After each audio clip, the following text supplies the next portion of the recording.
ඉතින් මගේ යාළුවෝ සියලුම දෙනාට සුබ උදෑසනක් සුබ දවසක් කියලා හදවතින්ම ප්‍රාර්ථනා කරනවා. මට ඉතින් කියන්න තියෙන දැන් යාළුවෝ මොකද අවුරුදු සරුද අවුරුදු නැගන් ගියාද ඒ දේවල් පරිස්සමින් කරගත්තද කියලා තමයි. ඉතින් මම නම් ඉතින් කොළඹට වෙලා ඉතින් ජොබ් එක කරගෙන ඉන්නවා. අපි පුළුවන් හැම අවස්ථාවකම කතා කරමු. මාත් එක්ක සම්බන්ධ වෙන්න. ඕන දෙයක් කතා ගන්න පුළුවන්. ඕපන් කතා කරමු අපි. මියුසික් පැත්තෙන් එතකොට රංගන ක්ෂේත්‍රයේ පැත්තෙන් ඒ හැමදේම කරන්න බලාපොරොත්තුවක් තියෙනවා. නමුත් කරන්න අවස්ථාවක් නැහැ කරන ජොබ් එකත් එක්ක. අපි ඉතින් පස්සේ කතා කරමු. මට සහයෝගයක් දෙන්න කියලා තමයි මම කියන්නේ. මම කරන YouTube channel එකට මට සහයෝගයක් ලබා දෙන්න. අපි ඉදිරියට සතුටෙන් සාමයෙන් අපි කතා බහ කරන ඉමු.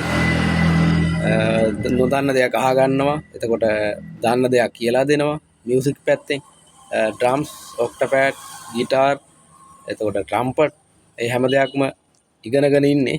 ඒ හින්දා මේ අපි පහුවෙලා කතා කරමු. හරි, ජය වේනම් බුස්සන්නයි පරිස්සම දිනවට කරගන්න